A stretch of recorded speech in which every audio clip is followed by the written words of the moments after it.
Just good to bounce back from last week's performance, and thought our guys responded the way I hoped they would and the way I saw them practice all week and how we executed.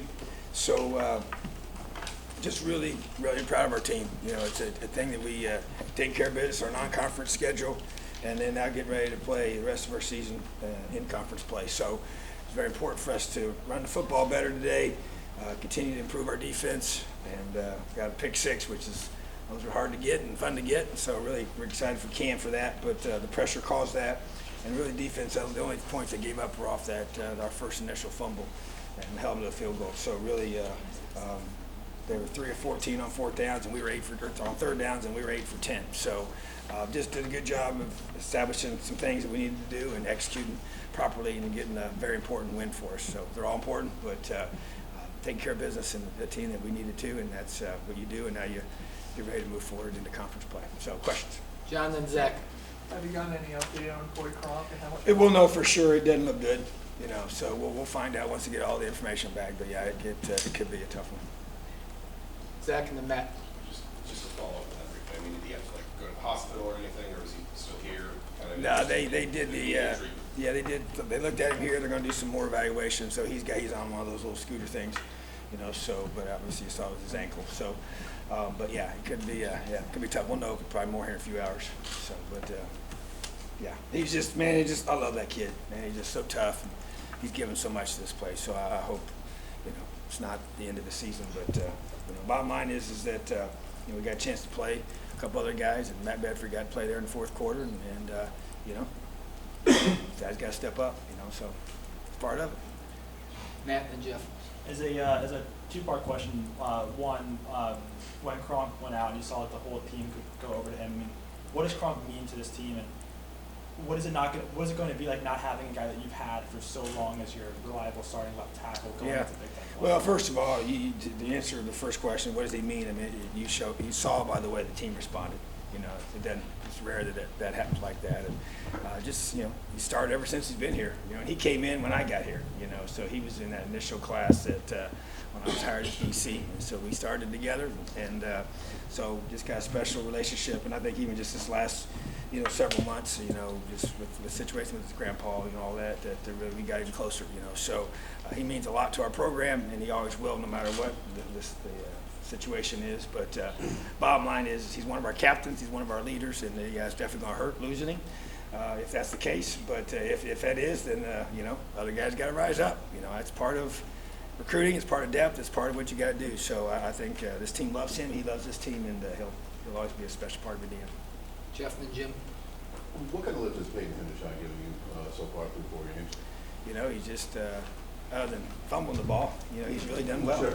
You know, the thing about it is that and I will continue to say this, and I want us to continue to do a great job recruiting tight ends here, because it's the one position that you need him to run the football, and you need him to really enhance your pass game. You know, they just put so much pressure on the defense, and a big, long guy like that can do both.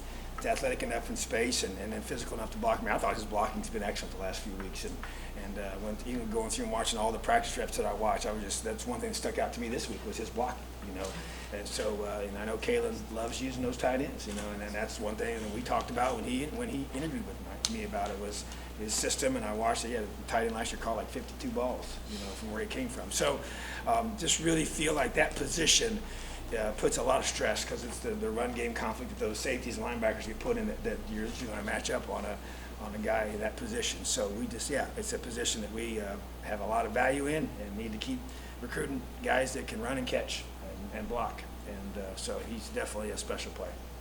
Jim and Peaks. Kind of a two-part too, Coach. Offensively, you have to be very happy with the consistency. You got 5 scoring drives where you average 10 plays to 75 yards a drive. The only caveat being no really big plays coming out of that. Yeah, I agree with that. But it was, you know, the starting position was tough. You know, a couple of those were set up by some unfortunate penalties on our special teams. And but the offense responded. They were very systematic, and you know, Peyton was extremely accurate, and that's what he does really, really well. So you got to play to his strength.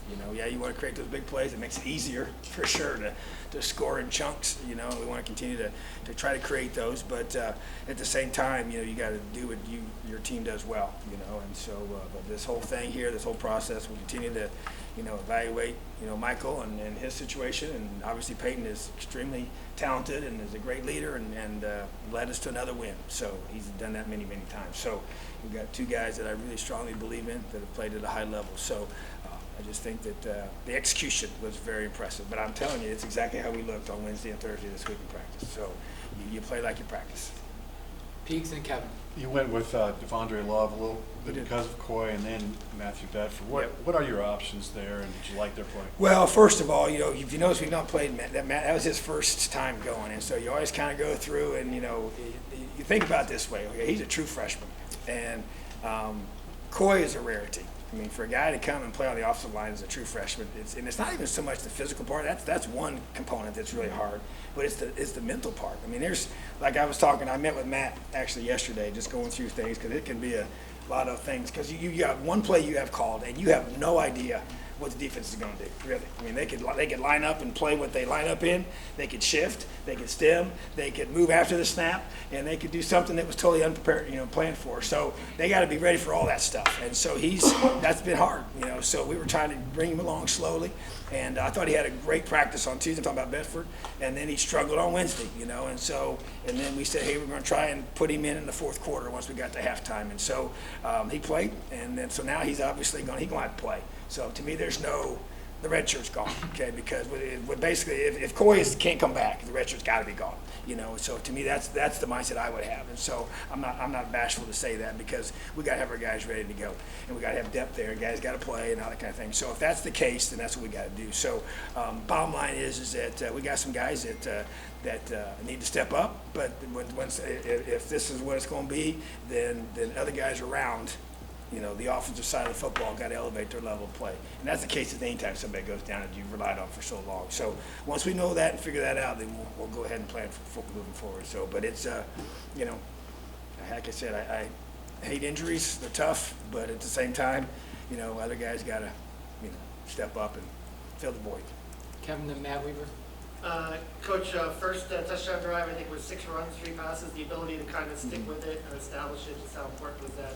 It was because we talked about, even last week, if you run the ball and then you throw it on second down and you don't get what you want there, then you're looking at third and long, 8, 9, 10, 11, 12. That we found ourselves in those situations way too many times. So whereas if you run the ball first and second down and get 2 yards, now you're looking at third and 6. That's way better odds of converting than third and 10. So to me, it was just more of a commitment to make sure we're going to keep running that football. It doesn't mean you're averaging 5 yards to carry all the time. You might get 2 and 3 yards, but 2 and 3 yards, those things add up to get third and mediums, which are way more easy to convert than the third and long. So just the commitment to doing that for sure. And but we're going to have to. Michigan State's defense their run defense is really, really good. So So that's just kind of, life in the Big Ten. So we got to be able to balance that out and be able to keep people off balance. So, but that's what we plan to do today. We were able to do it today, and that was encouraging to see. Matt and Taylor. Kind of off that, Coach, but I know the offensive line has been kind of a point of emphasis.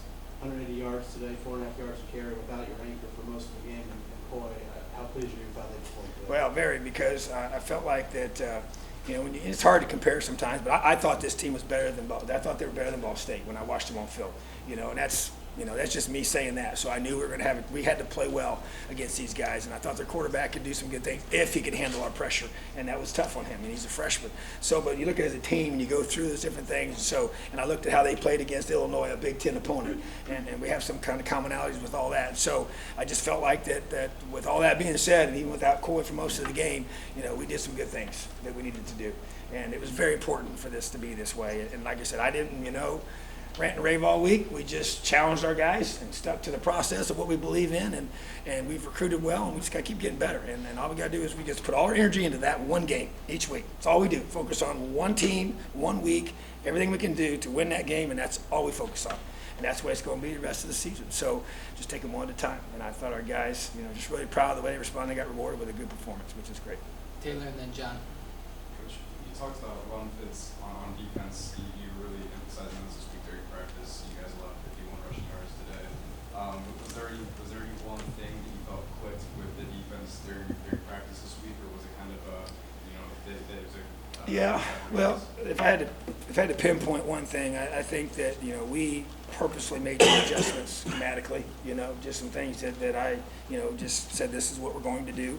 And sometimes, you forget how young we are in defense sometimes. I mean, sometimes I forget, and the guys that we have in there, and it's just, you got to make sure they're executing everything. And then when you throw in some tempo things at times last week, and it kind of made it even worse, I thought. So just kind of back to basics, back